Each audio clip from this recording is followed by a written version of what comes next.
El coche se detuvo frente al portón oxidado a las 18:47 de un jueves sin nombre. Sebastián Aranda no apagó el motor inmediatamente. Se quedó allí, manos en el volante, observando la pintura descascarada, el número oxidado clavado de forma torcida, el jardín devorado por hierbas que nadie cortó en años. 10 años, para ser exactos. No esperaba sentir nada. Esperaba reconocer el lugar como quien reconoce una cicatriz antigua, algo que existió, pero que ya no duele. Estaba equivocado. Cuando finalmente apagó el motor, el silencio de la ciudad costera lo engulló.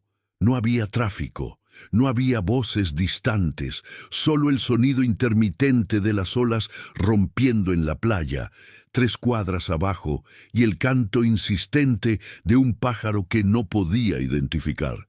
Un sonido que parecía estar allí desde hace décadas, esperando que alguien volviera para escucharlo. Sebastián salió del coche, ajustó el saco gris, una elección ridícula para un lugar como ese, y caminó hasta el portón. No tenía llave. Ya no tenía nada que perteneciera a ese lugar, pero el portón estaba sin llave. Siempre lo estuvo. Lo empujó despacio.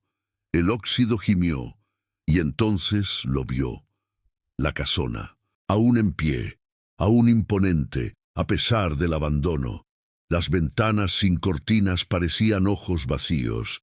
Las paredes de piedra blanca, manchadas de moho verde, contaban una historia de humedad y descuido.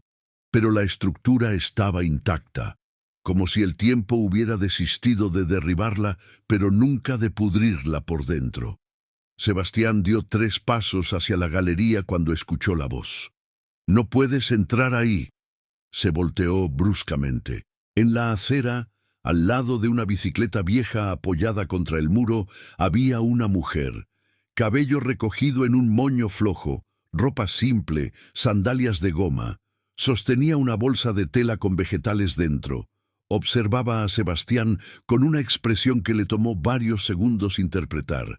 No era sorpresa, era reconocimiento. «Te conozco», dijo ella, dando un paso al frente. «Tú eres el Aranda». El apellido cayó como una piedra en su estómago. «Lo soy», respondió intentando mantener el tono neutral. «Y tú eres alguien que vive aquí, a diferencia de ti». La frase fue cortante, pero no agresiva. Era solo un hecho. Sebastián no tenía respuesta para eso. La mujer ajustó la bolsa en su hombro y señaló la casona. «Ese lugar ya no es tuyo. La municipalidad iba a demolerlo, pero Marina lo impidió». El nombre de ella, Marina. Sebastián tragó saliva. «¿Ella todavía vive aquí?», preguntó, sabiendo que la respuesta iba a doler de cualquier forma. La mujer sonrió de lado. No era una sonrisa amigable. «Vive, pero no aquí. Ella vive en el lado oeste, cerca del centro comunitario, el que construyó con sus propias manos mientras tú estabas». «¿Dónde era?». «Ah, sí, en Nueva York, acumulando millones». Sebastián no respondió. No había defensa posible. La mujer se encogió de hombros y montó en la bicicleta. «Si quieres hablar con ella, tendrás que esperar hasta mañana por la mañana. Ella da clases de alfabetización a las 7, en el centro. Todo el mundo sabe dónde queda». Y pedaleó lejos, dejando a Sebastián solo frente a la casona, con el peso de un nombre que había intentado olvidar, pero que la ciudad entera aún pronunciaba con reverencia. Marina Beltrán despertó a las 5:30 de la mañana, como siempre. Puso agua a hervir, preparó café sin azúcar, se sentó a la mesa de la cocina y abrió el cuaderno de anotaciones. Había 17 alumnos inscritos en la clase de alfabetización de esa semana. 3 de ellos tenían más de 60 años. 2 aún no lograban escribir su propio nombre sin temblar. Escribió cada nombre a mano, despacio, con la pluma azul que usaba desde el inicio del proyecto. Era un ritual, un recordatorio de que cada persona allí tenía un rostro, una historia, una razón para estar en esa sala. Marina terminó el café, se puso la blusa beige de algodón que usaba en las clases y miró el espejo del pasillo. Ya no era la misma mujer de 10 años atrás. El rostro todavía era hermoso, pero llevaba líneas que no existían antes, líneas alrededor de los ojos, alrededor de la boca, líneas de cansancio, de trabajo, de decisiones difíciles. No se arrepentía de ninguna de ellas. A las 6:40, Marina cerró con llave la puerta de su casa y comenzó a caminar hacia el centro comunitario. El aire estaba húmedo, el sol aún no había salido completamente y la ciudad despertaba despacio, como siempre lo hizo. Saludó a 3 personas en el camino. Doña Lucía, que vendía pan en la esquina, don Manuel, que barría la acera de la tienda, y la niña Clara, que corría hacia la escuela con la mochila más grande que ella. Todos la conocían, todos la respetaban. Cuando Marina llegó al centro comunitario, la puerta ya estaba abierta. Dentro, sentado en una de las sillas de la primera fila, esperaba un hombre de traje gris, completamente fuera de lugar en ese ambiente. Se detuvo en la entrada. El hombre levantó la mirada. Y Marina sintió por primera vez en 10 años que el suelo podría desmoronarse bajo sus pies. «Hola, Marina», dijo Sebastián Aranda, con la voz que ella estaba segura de que nunca más escucharía en su vida. Ella no respondió inmediatamente. Se quedó allí, de pie, sosteniendo la carpeta con los materiales de clase, intentando decidir si aquello era real o si estaba teniendo un tipo muy específico de pesadilla despierta. «¿Qué estás haciendo aquí?», preguntó finalmente.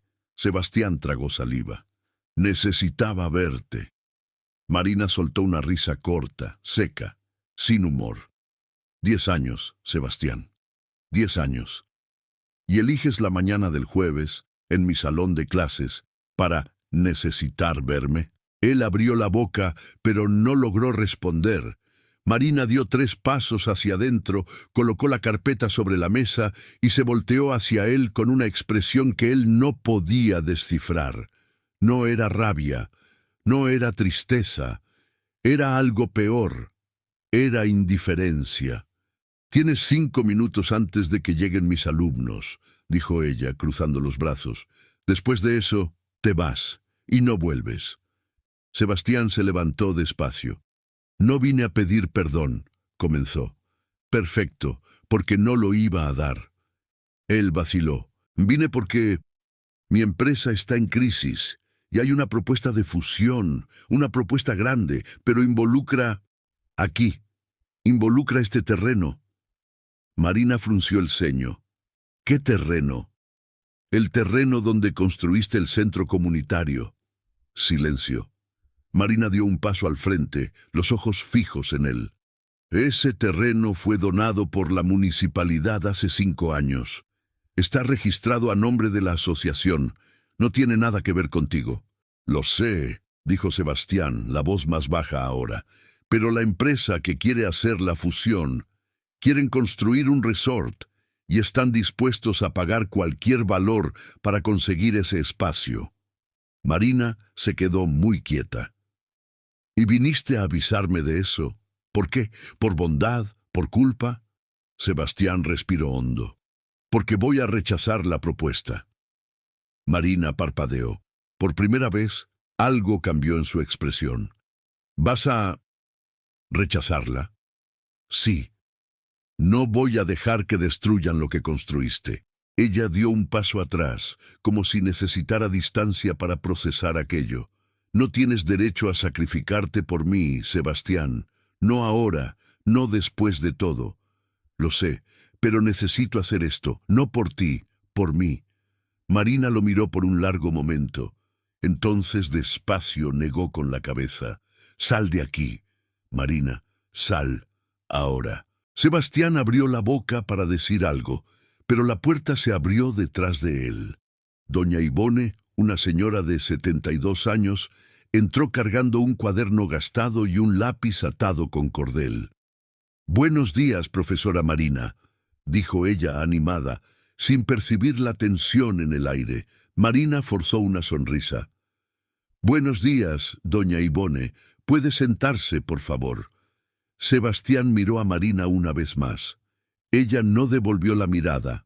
Él salió, y mientras caminaba por la calle vacía, con el sol finalmente saliendo detrás de las montañas, Sebastián se dio cuenta de algo que no esperaba sentir.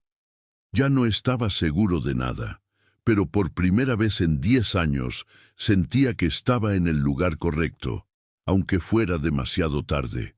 Sebastián pasó los 3 días siguientes intentando no existir. Alquiló una habitación en la única posada de la ciudad, un lugar modesto, con paredes delgadas y olor a moho que ningún desinfectante lograba disfrazar. Comía poco, dormía menos, y cada mañana, a las 7 en punto, se quedaba al otro lado de la calle observando a Marina entrar al centro comunitario. No se acercaba, solo observaba. Observaba la forma en que saludaba a cada alumno por su nombre, la forma en que sonreía, genuina y cansada al mismo tiempo, la forma en que cargaba bolsas pesadas de materiales sin pedir ayuda a nadie. Marina se había convertido exactamente en lo que él nunca logró ser, alguien necesario. En la 4ª mañana, Sebastián finalmente recibió la llamada que estaba esperando. «Señor Aranda», dijo la voz fría de Clarice Monteiro, su abogada corporativa. «Necesito una respuesta definitiva. Goldwave está perdiendo la paciencia. Si no firma el contrato de fusión antes del viernes, van a retirar la oferta. Y usted sabe lo que eso significa». Sebastián lo sabía. Significaba quiebra. Significaba procesos judiciales. Significaba que los últimos 10 años de su vida se convertirían en cenizas. «Ya di mi respuesta», dijo él mirando por la ventana de la habitación. «La respuesta es no». Silencio del otro lado de la línea. «Sebastián», dijo ella, abandonando la formalidad, «está consciente de que esta decisión lo va a arruinar, ¿verdad? No estamos hablando de perder algunos millones, estamos hablando de perderlo todo». «Lo sé». «Entonces, ¿por qué?» Sebastián cerró los ojos. «Porque ya lo perdí todo una vez, y sobreviví». «Eso no es sobrevivencia, Sebastián. Eso es autodestrucción», colgó. Esa misma tarde, Marina estaba cerrando el centro comunitario cuando una mujer desconocida se acercó. Usaba gafas de sol caras, cargaba un bolso de cuero y tenía el aire de quien no pertenecía a ese lugar. «¿Marina Beltrán?», preguntó, extendiendo la mano. Marina dudó, pero estrechó. «Sí, ¿puedo ayudar?». La mujer sonrió. Era una sonrisa profesional, ensayada. «Mi nombre es Julia Tavares. Soy periodista de investigación. Estoy haciendo una serie de reportajes sobre historias de nuevos comienzos en ciudades olvidadas por el desarrollo. Y su nombre apareció varias veces en mis investigaciones». Marina frunció el ceño. «No entiendo. Yo no soy nadie importante». «Discrepo completamente», dijo Julia, sacando una pequeña grabadora del bolso. «Usted transformó esta ciudad, sola, sin apoyo gubernamental, sin inversión externa. Eso es raro, eso es noticia». Marina cruzó los brazos, desconfiada.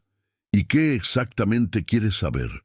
Julia inclinó la cabeza observando a Marina con atención. «Quiero saber cómo lo logró. Quiero saber de dónde vino la fuerza. Quiero saber...». Hizo una pausa calculada. «Si es verdad que Sebastián Aranda está de vuelta en la ciudad». Marina sintió la sangre helarse. «¿Cómo sabe eso?». «Soy periodista, Marina. Es mi trabajo saber». Marina dio un paso atrás. «No tengo nada que decir sobre Sebastián Aranda. Pero él tiene algo que decir sobre usted». Silencio. Julia guardó la grabadora y entregó una tarjeta de visita. «Si cambia de opinión, llámeme. Voy a quedarme en la ciudad por algunos días más. Y... Marina...». Se puso las gafas de nuevo. Historias como la suya merecen ser contadas, pero historias como la de él también, y a veces se cruzan de formas que el público necesita saber. Se alejó dejando a Marina sola con un pedazo de papel y una sensación de que algo estaba a punto de derrumbarse. Esa noche Sebastián fue hasta la casona abandonada. No sabía por qué. Tal vez porque era el único lugar en la ciudad donde todavía podía respirar sin sentir las miradas juzgadoras, o tal vez porque necesitaba confrontar lo que había sido. La puerta del frente estaba cerrada con llave, pero la lateral estaba entreabierta. La empujó despacio y la madera gimió como un animal herido. Adentro, el olor a moho era sofocante. El piso de tablas crujió bajo sus pies. Había marcas de humedad en las paredes, telarañas en las esquinas y una capa gruesa de polvo cubriendo todo. Sebastián subió las escaleras hasta el segundo piso. Cada escalón amenazaba con ceder. Llegó al dormitorio principal, el dormitorio que habían planeado compartir, el dormitorio donde Marina pasaba horas dibujando planos, eligiendo colores, imaginando una vida que nunca sucedió. En la esquina, cubierto por una sábana empolvada, había algo. Sebastián se acercó, tiró de la sábana. Era un baúl de madera, antiguo, cerrado con un candado oxidado. Volvió al coche, sacó un destornillador del maletero y forzó el candado hasta que se dio con un chasquido seco. Dentro del baúl, Sebastián encontró algo que no esperaba. Cartas, decenas de ellas, todas dirigidas a Marina, todas escritas por él, todas selladas, nunca abiertas. Sebastián tomó una con las manos temblorosas, reconoció su propia caligrafía, reconoció la fecha. 3 días después de haber partido, había escrito esas cartas en los primeros meses, cuando todavía pensaba que podía arreglar las cosas, cuando todavía pensaba que ella iba a esperar. Pero Marina nunca las recibió. Alguien las interceptó. Sebastián abrió la primera carta y leyó, luego la segunda, luego la tercera. Cada una era una confesión, cada una era una disculpa, cada una era una promesa de volver, pero ella nunca lo supo. Sebastián cerró los ojos, sintiendo algo romperse dentro de él. 10 años de silencio, 10 años de dolor, y todo porque alguien había escondido la verdad. ¿Pero quién? Al día siguiente, Marina estaba preparando el almuerzo cuando escuchó el timbre. Abrió la puerta y encontró a Sebastián, sosteniendo una caja de cartón. «Necesito que veas esto», dijo él sin preámbulos. Marina lo miró, luego la caja. «Sebastián, no tengo tiempo para...» «Por favor». Había algo en su voz, algo que hizo a Marina vacilar. Abrió la puerta completamente y lo dejó entrar. Sebastián puso la caja sobre la mesa de la sala y la abrió. Marina se acercó, vio las cartas y se quedó paralizada. «¿Qué es esto?», preguntó con voz temblorosa. «Son cartas que te escribí, justo después de irme. Las envié todas, pero nunca las recibiste».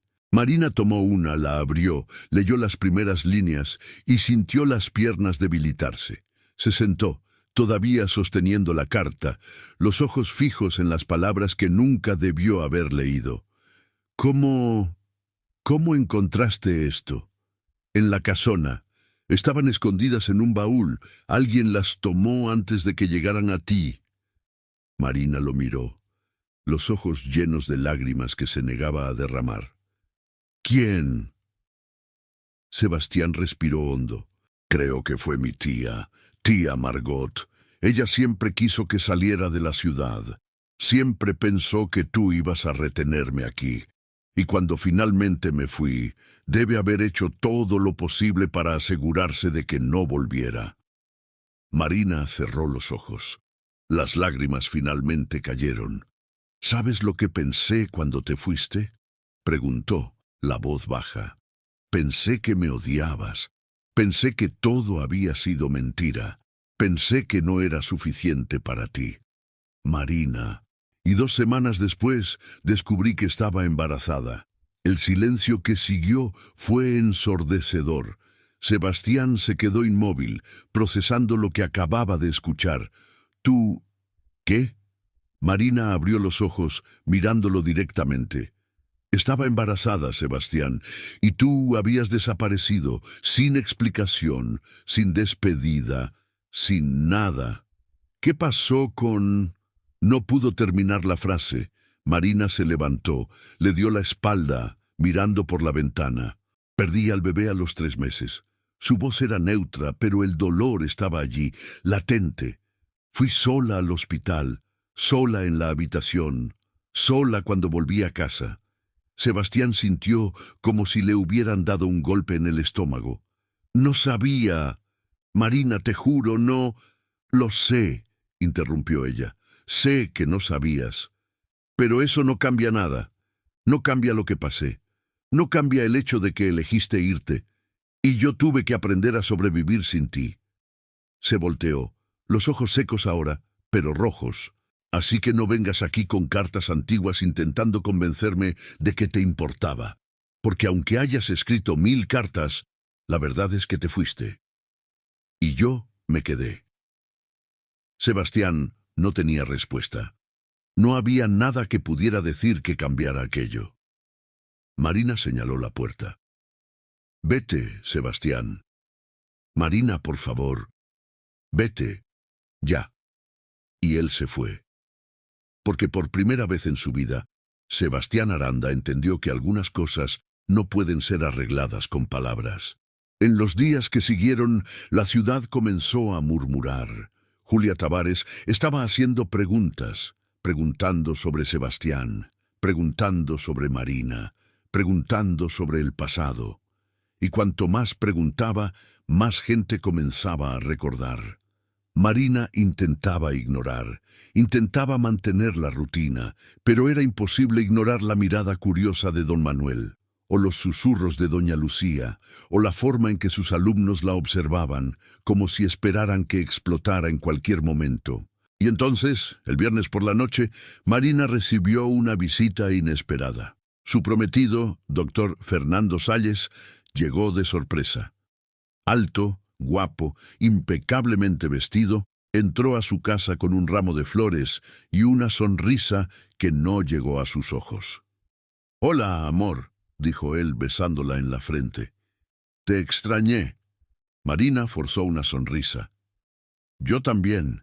Pero mientras él hablaba sobre los planes para la boda, sobre la campaña política que estaba a punto de lanzar, sobre cómo ella sería la esposa perfecta para un hombre público, Marina sintió algo extraño. Miró a Fernando, al hombre con quien iba a casarse, y vio por primera vez lo que se había negado a ver antes. Él no la amaba.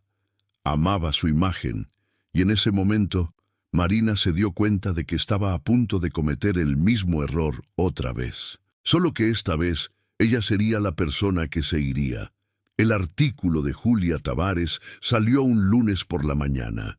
El título era directo, implacable, el ejecutivo que construyó un imperio con ideas robadas, y la mujer que él abandonó. Marina leyó el reportaje 3 veces antes de poder respirar correctamente. Julia había hecho su trabajo, y lo había hecho bien. El artículo detallaba, con precisión quirúrgica, cómo Sebastián Aranda había usado conceptos, estrategias e incluso borradores de proyectos que Marina había compartido con él años atrás. Proyectos que se convirtieron en la base de contratos millonarios en su empresa. Todo estaba allí.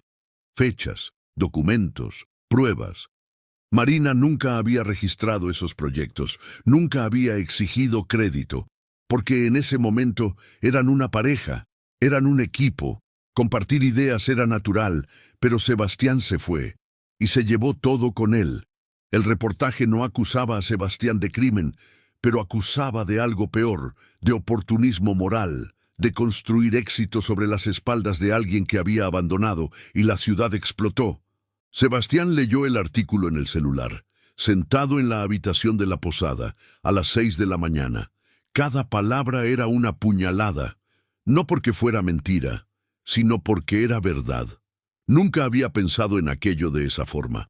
Nunca se había detenido a considerar que las ideas de Marina, ideas que ella lanzaba en la mesa durante cenas, durante conversaciones casuales, durante noches en vela planeando el futuro, habían sido los cimientos de todo lo que había construido. Siempre pensó que había expandido esas ideas, transformado, mejorado, pero la verdad es que había tomado lo que no era suyo y lo había convertido en imperio. Sebastián cerró los ojos y por primera vez en 10 años se permitió sentir vergüenza. Marina no fue a dar clase esa mañana. Se quedó en casa, con el teléfono apagado, las cortinas cerradas, intentando entender cómo su vida se había convertido en espectáculo público. Pero entonces, a las 10 de la mañana, alguien tocó a la puerta. Abrió y encontró a Sebastián. Estaba diferente, más delgado, más cansado, los ojos rojos como si no hubiera dormido. «Leí el artículo», dijo él, antes de que Marina pudiera decir nada. «Perfecto. Entonces sabes que no fui yo quien habló con ella». «Lo sé, pero no se equivocó en nada. Y necesito que sepas que no era consciente de eso. Pero eso no cambia el hecho de que lo hice y que estuvo mal». Marina cruzó los brazos, todavía en el umbral de la puerta. «¿Qué quieres, Sebastián? ¿Un perdón? ¿Una absolución? Porque no tengo nada de eso para darte.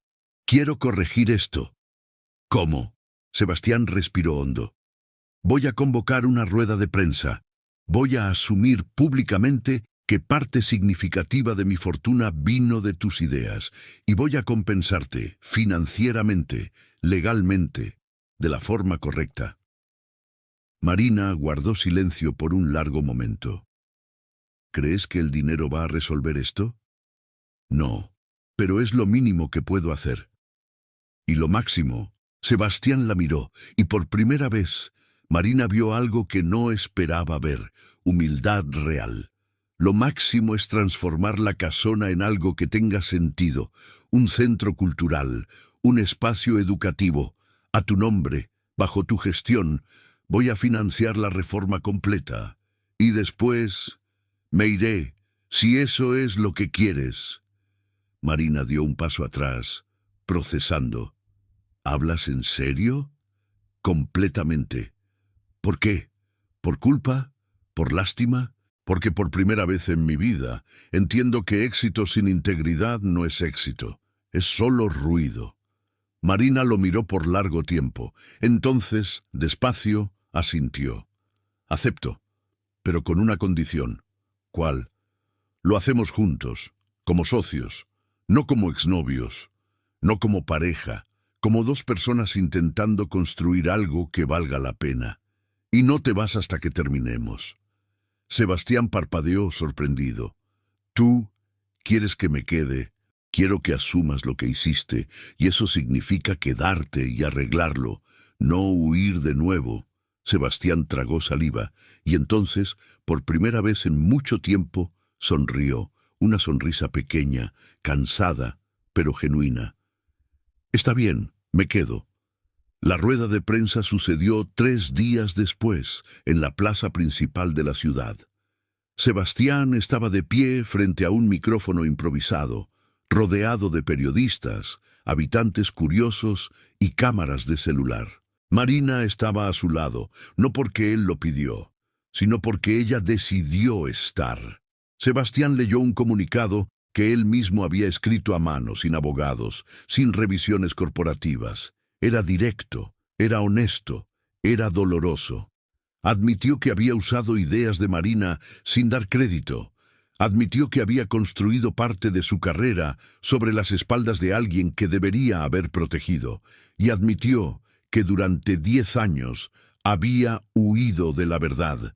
Y entonces hizo algo que nadie esperaba. Anunció que estaba transfiriendo 50% de sus acciones restantes a un fondo gestionado por Marina, destinado a financiar proyectos sociales en la ciudad. y que la casona sería reformada y transformada en un centro cultural y educativo, bajo la administración de ella. El silencio que siguió fue absoluto, y entonces, despacio, alguien comenzó a aplaudir. Luego otro y otro. Marina no aplaudió. Solo miró a Sebastián y por primera vez en 10 años vio en él algo que había desaparecido: responsabilidad. Fernando Salles vio la rueda de prensa por televisión en su oficina y sintió algo extraño en el pecho. No era rabia, era miedo, porque sabía que Marina nunca lo miraría de la misma forma, porque sabía que, comparado con alguien que estaba dispuesto a perderlo todo para hacer lo correcto, él era solo alguien que usaba a las personas para ascender. La noche siguiente Fernando fue hasta la casa de Marina.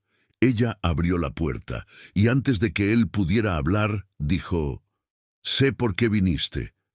Fernando sonrió, pero era una sonrisa tensa. «¿Sí? Viniste a terminar, o a intentar convencerme de que no termine contigo». Él se encogió de hombros. «¿Y si digo que vine por amor?». Marina lo miró con una tristeza genuina. «Entonces, te diré que no sabes lo que esa palabra significa». Fernando guardó silencio. Luego, despacio, sacó el anillo de compromiso del bolsillo y lo puso en su mano. «Pensé que serías perfecta para mí, pero la verdad es que nunca fuiste mía, Marina. Siempre fuiste de él». Marina cerró la mano alrededor del anillo.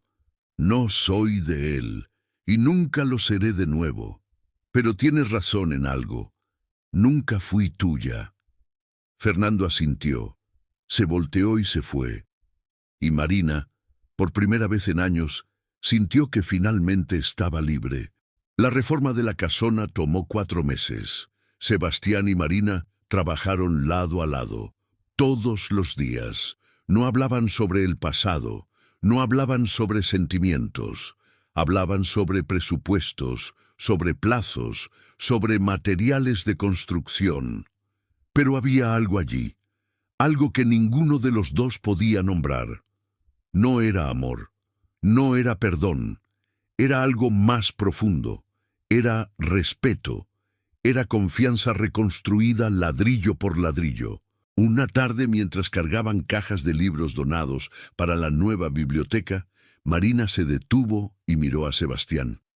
«¿Te arrepientes?», preguntó. Sebastián también se detuvo, la caja todavía en sus brazos. «¿De haberme ido?». «De haber vuelto». Él pensó por un largo momento. Luego, despacio, negó con la cabeza. «No, por primera vez en mi vida siento que estoy haciendo algo que importa. No para el mercado, no para inversionistas, para personas reales, y eso vale más que cualquier éxito que haya tenido». Marina sonrió, una sonrisa pequeña, pero real. «Entonces, tal vez no fue tan tarde después de todo». Sebastián sonrió de vuelta. «Tal vez no». La inauguración del Centro Cultural sucedió una tarde de sábado, bajo un cielo limpio y un sol que parecía bendecir ese momento. Había música, había comida, había niños corriendo por los pasillos recién pintados. Marina estaba en la galería, observando todo, cuando Sebastián se acercó. «Gracias», dijo ella sin mirarlo. «¿Por qué?». «Por no rendirte, incluso cuando te mandé lejos». Sebastián se quedó a su lado, los dos observando la ciudad que los había creado, destruido y reconstruido. «Debería agradecerte por darme una segunda oportunidad de hacer algo correcto». Marina finalmente lo miró. «Esto no es una segunda oportunidad, Sebastián. Es una primera oportunidad. De hacerlo bien desde el principio». Él asintió. «¿Crees que algún día...?» Vaciló. «¿Algún día qué?». «¿Algún día lograremos ser amigos?». Marina sonrió, pero era una sonrisa triste. «No lo sé, pero creo que podemos intentarlo». Sebastián extendió la mano. Marina la miró, y después de un largo momento la estrechó. No era un final feliz, No era un nuevo comienzo romántico, era solo dos adultos, intentando construir algo nuevo en las ruinas de lo que había sido. Y tal vez, al final de cuentas, eso era suficiente. Semanas después, Marina estaba plantando un árbol joven en el jardín de la casona, cuando Sebastián apareció cargando más cajas de libros. ¿Necesitas ayuda?, preguntó él. Siempre. Trabajaron en silencio.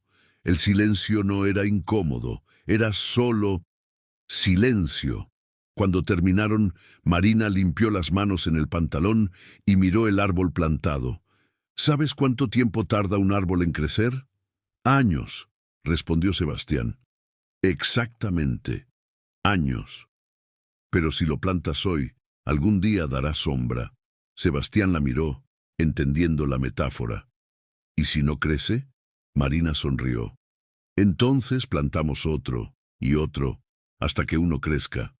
Sebastián asintió. Y allí, en ese jardín que algún día sería bosque, en esa casona que algún día fue promesa y ahora era propósito, Sebastián y Marina encontraron algo que ninguno de los dos esperaba.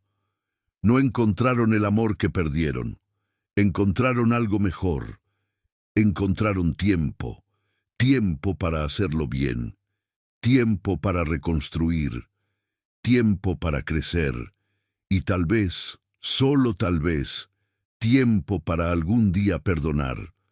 Pero eso era historia para otro día. Si esta historia te tocó, si sentiste cada palabra, cada silencio, cada decisión difícil, suscríbete al canal, porque historias como esta, historias sobre nuevos comienzos imperfectos y redenciones reales, son raras y merecen ser recordadas.